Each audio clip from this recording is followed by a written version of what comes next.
kay Ma'am Bitangkol regarding naman po sa pangangailangan ng mga estudyante.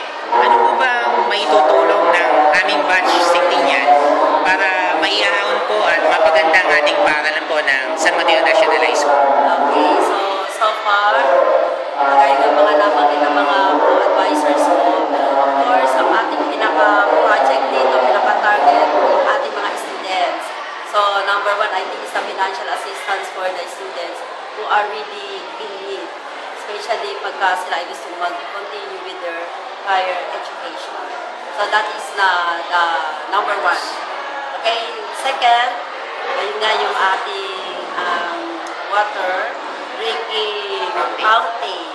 And the third, kung may extra budget ang batch ninyo, yung for the improvement of our science lab, and that is for the tiles.